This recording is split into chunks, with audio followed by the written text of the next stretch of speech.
sou Noemi Araújo, integrante do Observatório de Violência Política contra a Mulher, e dando sequência ao curso Conceitos e Elementos de Violência Política contra as Mulheres, nós vamos abordar agora o que é a violência contra as mulheres ou o que é a violência de gênero. Qualquer tipo de agressão física, psicológica, sexual ou simbólica contra alguém por sua identidade de gênero é uma violência de gênero. Isso significa que, no caso das mulheres, a violência por conta do seu gênero ela é fomentada pelo seu papel social e cultural atribuído às mulheres, que são historicamente inferiorizadas na sociedade brasileira. E aqui a gente faz um parêntese bem grande, deixa bem destacado. As mulheres são maioria da sociedade brasileira. As mulheres são maioria do eleitorado brasileiro, mas nós temos sido minorizadas, nós temos sido relegadas à margem dos espaços de poder e decisão, seja nos espaços públicos, nos espaços privados, seja na economia, na política, na ciência, na tecnologia, no agro, enfim. E isso precisa mudar, né? Se somos maioria, precisamos ocupar os nossos espaços que não são de direito. No contexto brasileiro, a violência contra a mulher baseada no gênero, ela é caracterizada como crime pela Lei 11.340 de agosto de 2006, conhecida como Lei Maria da Penha. Como qualquer ação ou omissão baseada no gênero que lhe cause morte, lesão, sofrimento físico, sexual ou psicológico e dano moral ou patrimonial é uma violência contra a mulher baseada no gênero. É claro que a lei ela traz diversas definições, conceituações e especificidades dos tipos de violência, de quais são as penas, as multas, né, a serem aplicadas, os agravantes. Então, vá lá, procure a Lei 11.340, Lei Maria da Penha, e se aprofunde um pouquinho mais nesse conceito. A desigualdade de gênero ela é incentivada pela sociedade patriarcal e acaba por fomentar a violência de gênero. A gente abordou isso no tópico anterior, tratando, né, do conceito de gênero e do impacto disso ao longo dos anos da nossa cultura, da nossa sociedade, como que isso tem afetado os direitos e deveres das mulheres perante a sociedade brasileira. É importante estabelecer a relação entre a violência de gênero e a violência política de gênero. E esse é o nosso principal objetivo no curso que nós estamos apresentando aqui para vocês nessa oportunidade. Nos dois casos, o papel social historicamente imposto às mulheres é utilizado como forma de ataque ou intimidação ou ameaça, ou uma forma até de atrapalhar, limitar o exercício pleno da sua cidadania, dos seus direitos políticos. Isso porque ao longo da história, não apenas brasileira, mas mundial, as mulheres foram afastadas da política e esse papel ficou reservado apenas aos homens. Ah, a mulher não gosta de política? A gente já sabe que isso não é verdade. Ah, a mulher não gosta de votar, não gosta de participar? A gente sabe que isso não é verdade. Afinal, se você pegar os últimos dados das eleições gerais, 33% das mulheres foram candidatas. Então, assim, a gente tem 1/3 aí das mulheres querendo, né, se colocando no front, se colocando à disposição para serem votadas. Então, nós gostamos sim, mas existem uma série de limitações, uma série de dificuldades históricas, culturais, que precisam ser atravessadas, precisam ser superadas, né, para que as mulheres consigam ter essa equiparidade de gênero, essa paridade nas possibilidades, nas oportunidades junto aos homens. E aí, a gente chega nesse momento importantíssimo desse curso, nessa parte introdutória, mas que você possa juntar os conceitos que até aqui a gente já apresentou para entender o que é a violência política de gênero. E trazendo o conceito que nós apresentamos no nosso relatório desse ano de 2023, já saiu o segundo relatório produzido pelo Observatório de Violência Política contra a Mulher, a gente define que a violência política de gênero pode ser manifestada por ações ou omissões, então podem ser ações deliberadas, né, conscientes de fazer aquilo, ou até mesmo se omitir, deixar de tomar uma atitude, tomar uma ação quando você deveria, de forma direta ou por meio de terceiros, que visem ou causem danos ou sofrimento a uma ou várias mulheres, com o propósito de anular, impedir, depreciar ou dificultar o gozo, o exercício dos seus direitos políticos pelo simples fato de ser mulher. No conceito, a gente deixa bem claro que é preciso entender a mulher como gênero e não como sexo biológico, incluindo as transgênero. Também não se deve excluir nenhuma raça, etnia ou outro fator que seja limitador dessa proteção. Os direitos políticos, eles devem ser entendidos de forma ampla, para além do direito de votar ou ser votada. Então, também inclui o exercício dos mandatos eletivos democraticamente conquistados, o exercício da atividade da militância, a participação em partidos e em associações como um todo, a participação em manifestações políticas, nas posições de eleitora, eleita, profissionais da imprensa, defensores de direitos humanos, jornalistas ou outras que se relacionem com a participação nos assuntos públicos. Então é interessante que a gente entenda que a violência política de gênero ela não atinge só as candidatas ou até mesmo aquelas mulheres que já foram eleitas.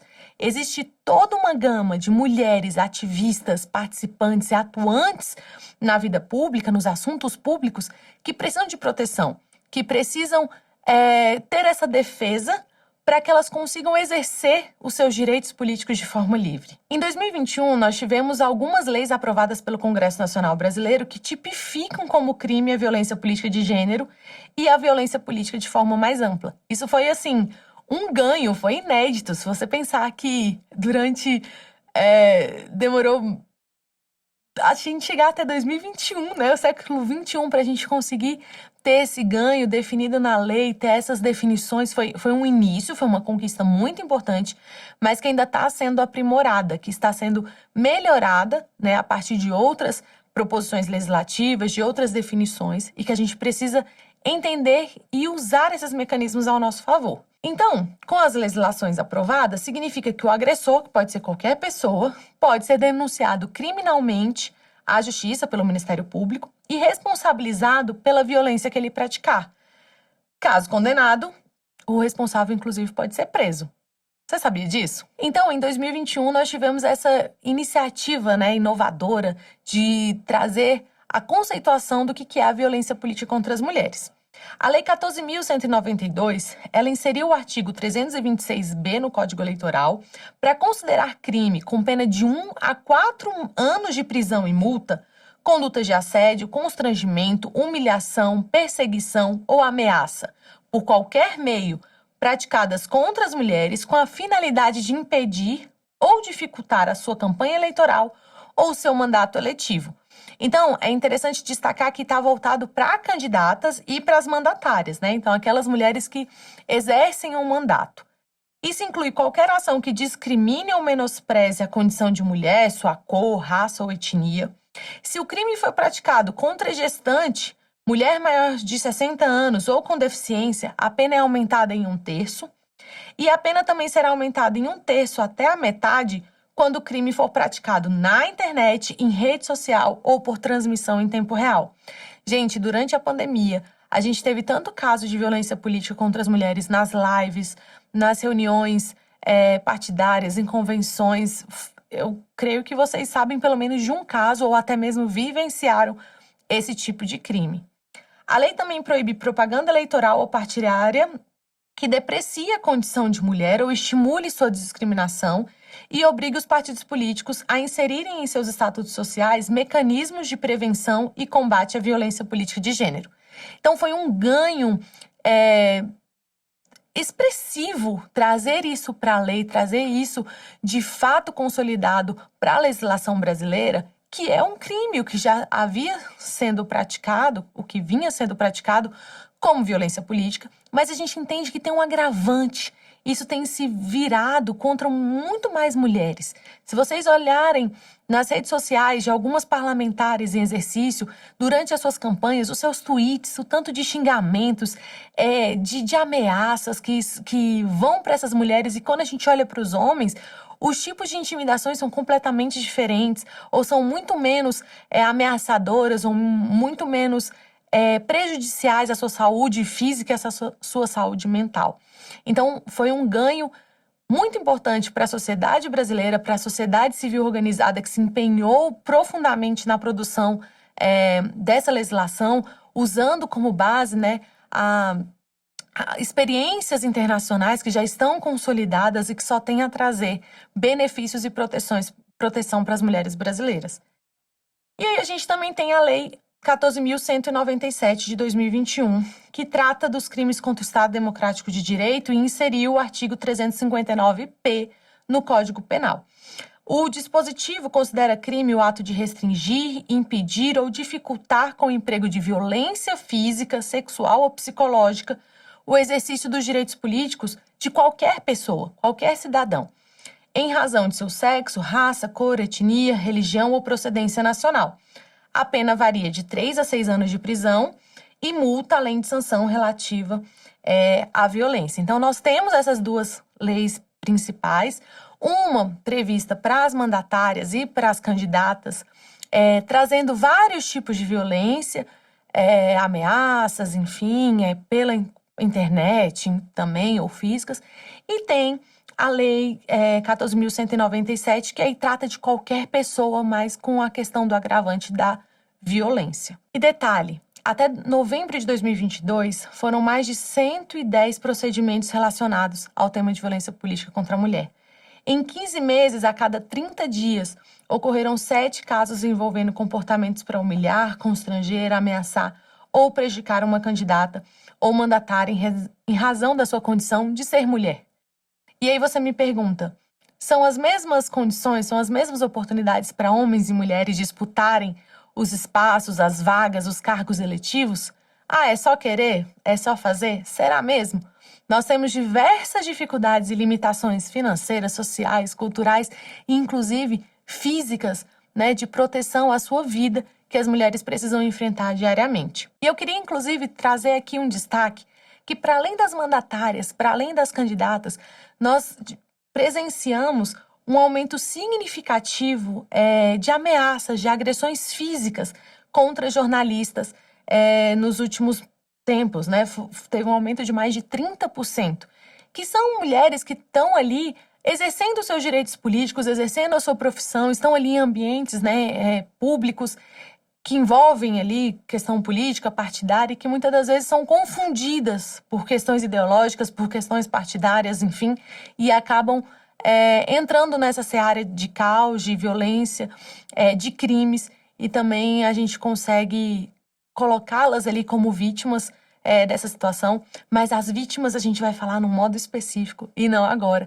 Vocês vão entender quem são essas vítimas, quem são os agressores, quais são os tipos de violência que são tipificados atualmente. E, finalizando o nosso módulo, eu queria trazer para vocês o primeiro caso julgado depois que teve a vigência da Lei de Violência Política contra a Mulher, com base, né, na Lei 14.192, que foi registrado na cidade de Pedreiras, no Maranhão, e ocorreu na Câmara Municipal, onde um vereador arrancou o microfone das mãos de uma vereadora enquanto ela discursava. Eu acho que vocês viram esses vídeos pelas redes sociais. É bem constrangedor e revoltante e frustrante ao mesmo tempo. E aí você me pergunta, mas ele só arrancou o microfone, o que isso significa? Por que isso é crime? Porque tirou o direito de fala, tirou o direito de exercer, né, a profissão dela, o mandato dela, a fala dela, a fala política dela, de que ela estava se expressando. Inclusive, ela estava falando justamente sobre a violência contra a mulher e sofreu esse tipo de violência. E eu queria trazer para vocês só o andamento desse caso. O Ministério Público Eleitoral, ele ofereceu essa denúncia contra o vereador, e em maio de 2022 o processo foi declarado suspenso por 2 anos, mas em contrapartida submeteu o réu, no caso esse vereador, às seguintes condições: comparecimento trimestral perante o juiz, a fim de informar e justificar as suas atividades, proibiu ele de se ausentar do município onde ele reside por mais de 30 dias sem ter uma autorização, e ele foi obrigado a doar notebooks e celulares para a Polícia Militar de Pedreiras, para ajudar a equipar a patrulha policial no combate à violência doméstica, referente à Lei Maria da Penha. E aí eu te pergunto, você acha que foi justo? Você acha que está condizente essa pena, essa sanção, vamos colocar assim, com o crime que foi cometido? Eu entendo que a gente precisa aprimorar a nossa educação política no sentido de conscientização, no sentido de ensinamento. Será que um vereador que tira o microfone de uma mulher, ele precisa ser preso? Será que isso funcionaria? Mas se não for isso, será que ele deveria ficar afastado das suas funções, perder o seu cargo? São debates, são discussões que a gente precisa ter enquanto sociedade civil, junto com os poderes legislativo, judiciário, até mesmo o executivo, com os ministérios, para entender quais são os mecanismos de conscientização, de educação, não só dos mandatários, não só dos candidatos, mas da sociedade como um todo. E buscar, na verdade, mecanismos de punição, sim, mas de conserto do seu comportamento. E eu queria trazer, inclusive, a frase de uma deputada, que é a Thalíria Petroni, que fala: o custo democrático da violência política, ela é muito alto. Ele é muito alto. Ele coloca em xeque, na verdade, o custo de ser mulher. A exclusão violenta de outros corpos, principalmente corpos femininos, e perspectivas do ambiente político reforçam estereótipos prejudiciais e processos de estigmatização que silenciam e inviabilizam a participação e o exercício de direitos políticos por parte de grupos historicamente discriminados. Grupos que, como eu falei nos tópicos anteriores, são maioria. Mulheres pretas, são maioria da sociedade, maioria do eleitorado, mas que têm sido, historicamente, colocados à margem das decisões políticas, das decisões partidárias, das decisões enquanto sociedade. Estão relegadas a serem minorizadas, mesmo não sendo minoria. A violência como força, dominação e controle robustece barreiras estruturais que excluem os grupos menos fortes da política. Mas será que nós somos, enquanto mulheres, menos fortes mesmo? Será que nós não temos a força necessária para enfrentar as barreiras e as limitações que nos são colocadas? Eu acho que a gente não precisa sermos as guerreiras axenas, né? Nós realmente não precisamos disso. Nós só precisamos de oportunidades e espaços para sobrevivermos, para existirmos e exercermos os nossos direitos e deveres também enquanto cidadãs, enquanto possíveis candidatas, enquanto possíveis eleitas. O aprofundamento dessas discussões de como a gente faz para combater isso, quais são os tipos de violência, quais são os tipos de agressores, de vítimas, vocês vão ver tudo um pouquinho mais aprofundado e mais detalhado nos próximos módulos. Essa foi apenas a introdução, trazendo conceitos chaves para que vocês entendam essa discussão e se aprofundem nesse debate, para que além da teoria, para além dos conceitos teóricos, a gente entenda como aplicar isso na prática. E aí, para além disso, aproveitando, né, o uso da inteligência artificial a nosso favor, eu quero deixar para vocês como dica de leitura o nosso artigo publicado por mim, Noemi Araújo, e pela Bianca Gonçalves e Silva, que também é integrante do Observatório, onde a gente abordou o uso da inteligência artificial no combate à violência política de gênero. Tem dúvida se alguma conduta é violência política de gênero? Entra lá no ChatGPT e coloca que até ele mesmo já sabe e vai te dizer o que é violência política de gênero, como combatê-la. Então, é um artigo bem simples, curtinho para você ler, para você compartilhar e para você se aprofundar nessa discussão. Esse é só o início desse curso, eu espero que você esteja gostando e você possa acompanhar os próximos módulos. Até mais. Obrigada.